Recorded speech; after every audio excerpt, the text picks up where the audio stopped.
Hello friends, कैसे हैं आप सब। Welcome back to my channel. वैसे जिस तरह से मार्केट गिर रहा है, welcome back to the channel बोलने में अच्छा तो नहीं लग रहा है। लेकिन खैर, this is part and parcel of the life. तो आज मैं किसी कंपनी के बारे में डिस्कस नहीं करूंगा। आने वाले वीडियो में जो हमारे रूटीन स्टॉक एनालिसिस होती है वो करता रहूंगा, लेकिन आज हमने सोचा कि क्योंकि मार्केट काफ़ी ज़्यादा गिर रहा है, खैर जो निफ्टी 50 है टॉप से अभी भी वैसा तो नहीं गिरा है। 8-9% के करीब गिरा होगा जब मैं ये वीडियो शूट कर रहा हूँ। लेकिन जो स्मॉल कैप और मिड कैप और माइक्रो कैप है, वहाँ इंडिविजुअल स्टॉक लेवल पे काफ़ी ज़्यादा गिरावटें आ चुकी हैं और आप सबको अपने अपने पोर्टफोलियो में कहीं ना कहीं स्टॉक प्राइस टॉप से 5%, 10%, यहाँ तक कि कई कंपनियां ऐसी है, स्पेशली पीएसयू की बात कर ले, जो 25, 30, 40% तक गिर गई है। कई एग्जांपल्स है, मडगांव ले ले, कोचिन शिपयार्ड ले ले, या कई और भी कई सारी ऐसी कंपनी है, वेदर पीएसयू और अदरवाइज, राइट। तो अब ऐसे सिचुएशन में जब मार्केट गिर रहा है, स्पेशली स्मॉल सेक्टर में, small cap, mid cap, micro cap, यहाँ तक कि निफ्टी 50 की भी बात कर ले तो गिरा ही 8-10%। तो हम लोगों को ऐसे सिचुएशन में क्या अप्रोच सही लगती है, ये मेरा पर्सनल व्यू पॉइंट है जो मैं फॉलो कर रहा हूँ।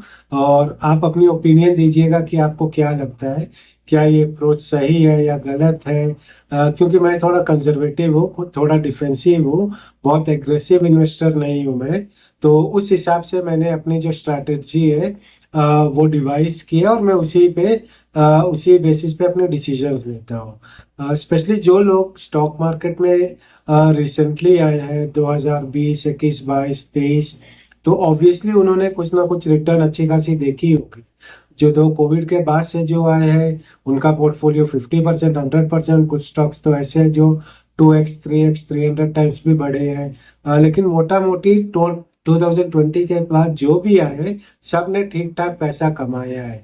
अगर आपने सिर्फ इन्वेस्ट किया है तो आपकी पोर्टफोलियो अच्छी खासी रिटर्न देख रही होगी।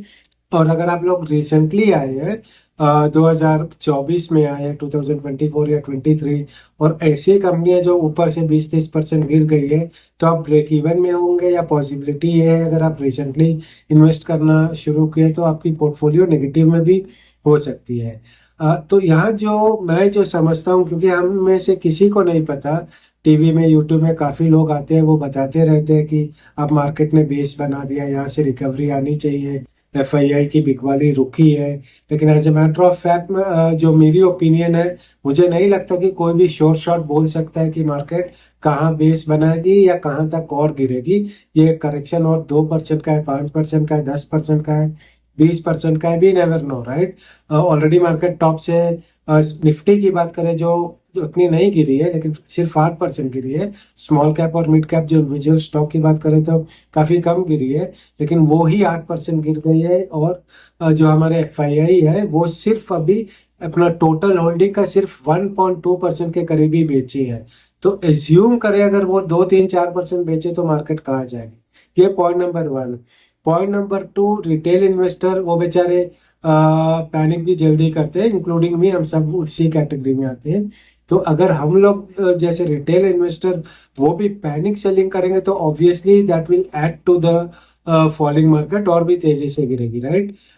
तो ये कहीं भी जा सकता है, मार्केट रिवर्स भी कर सकती है, मार्केट और 2%, 5%, 10-20% करेक्ट भी कर सकती है, कुछ भी हो सकता है। लेकिन एक इम्पॉर्टेंट पॉइंट ये है दोस्तों कि निफ्टी की जो current price to earning ratio है ओवरऑल, वो अभी भी पीक में है। 8% निफ्टी गिरने के बाद भी 22 के करीब निफ्टी ट्रेड कर रही है, तो ये ऑलमोस्ट पीक ही है।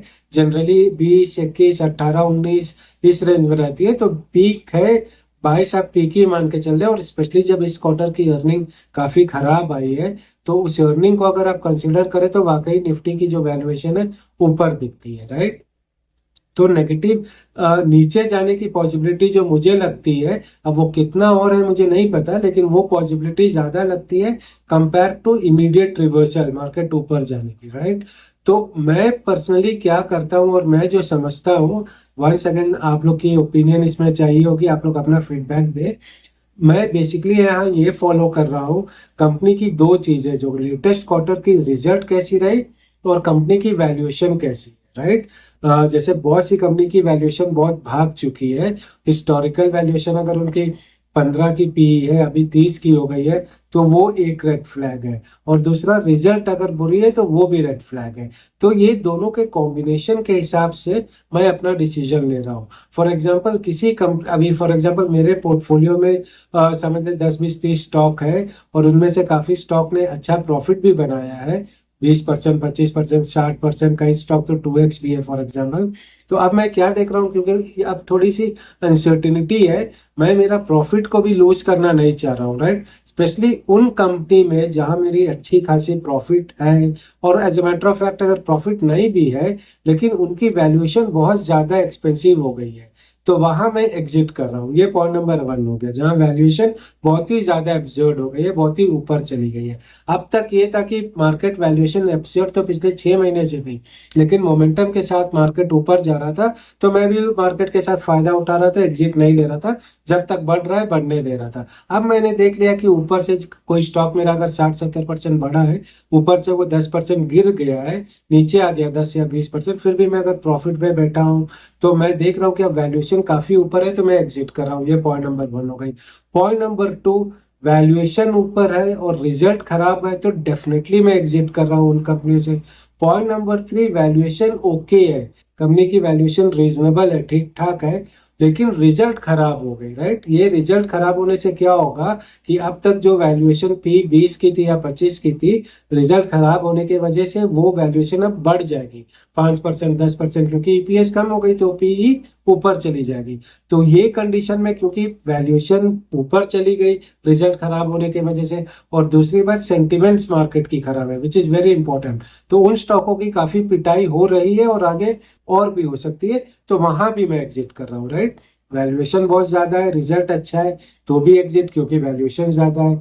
वैल्यूएशन रीजनेबल है, रिजल्ट खराब है, तो भी एग्जिट, क्योंकि रिजल्ट खराब है, रिजल्ट खराब होने की वजह से सेंटिमेंट्स खराब होगी, और आगे की विजिबिलिटी भी यू नो डोंट नो, क्योंकि क्वार्टर की रिजल्ट खराब हो सकती है, पॉसिबिलिटी है कि आगे भी वैल्यूएशन और खराब हो, रिजल्ट और खराब हो सकती है। ये point number 2।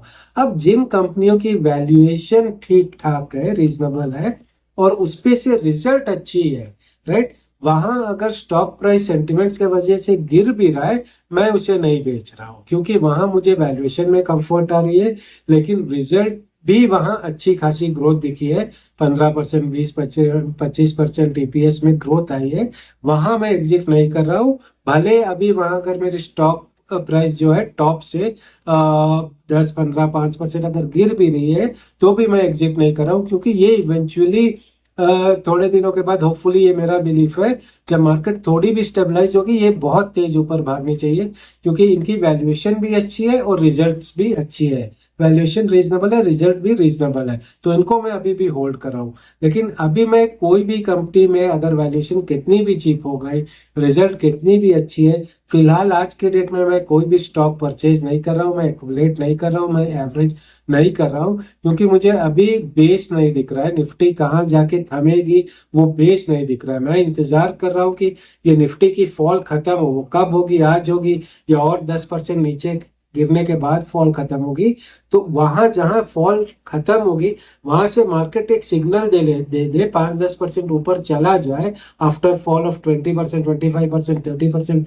I don't know, लेकिन परसेंटेज वाइज अगर निफ्टी 10% गिरी है फॉर एग्जाम्पल, तो वहां से 3% की रिकवरी हो गई, which is 30% recovery from the fall of that percentage, तो वहां मैं एग्जिट एंट्री लूंगा। भले वहां मेरा थोड़ा सा प्रॉफिट जो है वो ना मिले, लेकिन कम से कम मुझे ये सुकून रहेगा कि हाँ, ये एक बेस बन गया है, और बेस के बाद थोड़ी रिकवरी भी आ गई है, और सेंटिमेंट्स भी ठीक हो रहे हैं, तो यहाँ से मार्केट ऊपर जाने के चांसेस बढ़ रही है। तो वो उतना सा जो नोशनल प्रॉफिट है वो मैं खोने के लिए तैयार हूँ, लेकिन मैं ये नीचे वाला इतना बड़ा रिस्क लेने के लिए तैयार नहीं हूँ, क्योंकि जो हम लोगों ने इतने मेहनत से प्रॉफिट बनाया है दोस्तों, फॉर एग्जाम्पल आपने अगर 50 लाख इन्वेस्ट किया हो या 1 करोड़ इन्वेस्ट किया हो, जो भी अमाउंट हो आपकी, अब वो आपका 50 लाख आपका 80 लाख हो गया, या 1 करोड़ हो गया, या 2 करोड़ हो गया, तो उसको हम लोग ड्रेन होते हुए मैं पर्सनली नहीं देख सकता हूँ। तो इन कंडीशन जो मैंने बताया, इन बेसिस में मैं अपना प्रॉफिट बुक कर ले रहा हूँ। और in fact as a matter of fact जो स्टॉक में मेरी लॉस भी हो रही है, फॉर एग्जांपल 5-10% अगर नीचे भी है, वहां भी अगर ये दो फैक्टर है, वैल्यूएशन हाई हो गई, रिजल्ट खराब हो गया, या रिजल्ट खराब है वैल्यूएशन ठीक है, तो मैं एग्जिट कर ले रहा हूँ क्योंकि सेंटिमेंट खराब है। थोड़ा लॉस बुक कर लो, एक दो स्टॉक अगर वैसे जा रही है और बाकी कई सारे स्टॉक में आपको प्रॉफिट हो रही है, तो इनमें लॉस बुक करने में मेरे हिसाब से कोई हर्ज नहीं है, क्योंकि ओवरऑल आपका बकेट में फिर भी प्रॉफिट होगा। क्योंकि अगर आप लॉस बुक नहीं कर रहे हो तो ये लॉस जो अभी आपका 10 रुपए का होगा वो आगे जाके 20 रुपए ना हो जाए, कोई गारंटी नहीं है, राइट। तो ये कुछ चीजें हैं जो मैं आप लोगों से शेयर करना चाह रहा हूँ। मैं बस ये चाह रहा था कि लोग यहाँ थोड़ी सी केयरफुल रहे, क्योंकि मार्केट कहीं भी जा सकता है, गिरने के लिए कितना भी गिर सकता है, राइट। मेल्टडाउन भी हो सकता है, you never know, right. China market जो 2017 की पीक बनाई थी, वापस उस लेवल में आने के लिए अभी 24 में आई है, तो ऑलमोस्ट 7 साल हो गए। आप ये डेटा को वैलिडेट कर ले, 1-2 साल ऊपर नीचे हो सकता है, लेकिन मेल्टडाउन में ऐसा होता है कि कई सालों तक वो लेवल नहीं आता है। तो हम लोग को अपना पैसा फंसाना भी नहीं है, राइट। पैसा तब डालेंगे जब हम लोग को क्लियर सिग्नल मिल जाएगा, हाँ भाई रिकवरी आ गई है, बेस फॉर्म हो गई है, और वहां भी धीरे धीरे डाले, एक साथ ना डाले, और ये मान के डाले कि मैं इतना डाल रहा हूँ, और यहाँ से अगर फिर से डाउन साइड आ गई, मेजर कोई क्रैक आया, तो इतने में मैं एग्जिट कर लूंगा। तो ये 4 साल में जो आप लोगों का पैसा बना, या 2 साल में या 3 साल में, इसको प्रोटेक्ट करना भी हमारी फंडामेंटल ड्यूटी है, क्योंकि ये बहुत ही मुश्किल से बना है। अब सबने काफी एनालिसिस किया होगा, काफी चीजें देखी होगी, स्टडी की होगी, तो इसको सिक्योर करना भी बहुत जरूरी है दोस्तों। ये मेरा एक हम्बल सा सजेशन था, एक छोटी सी कोशिश थी।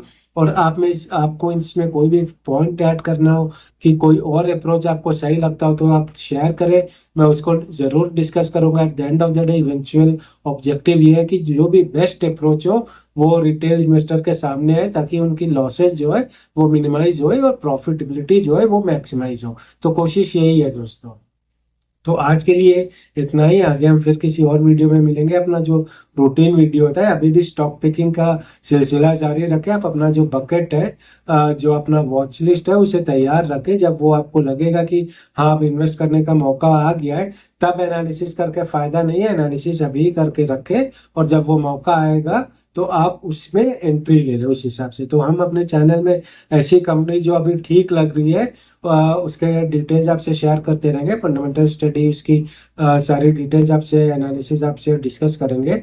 तो ऐसे वीडियो के लिए प्लीज़ आप सब्सक्राइब कर लें, इंतज़ार करिएगा। हमारे चैनल में और भी ऐसे कई सारे वीडियो पड़े हैं, कई सारे कंपनी के ऊपर फंडामेंटल एनालिसिस किए, उसकी उसे आप जाके प्लीज़ देखिए, होपफुली आपके काम आएगा। लेकिन इसे just as an educational video ले, कोई भी बाय सेल या होल्ड रिकमेंडेशन या सजेशन ये नहीं है। वो डिसीजन आप अपने एनालिसिस पे लें, जो प्रोफेशनल्स है आपके म्यूचुअल फंड एडवाइजर या जो भी फाइनेंशियल कंसल्टेंट है उनसे पूछ के लें, राइट। तो आई होप आपको पसंद आया होगा।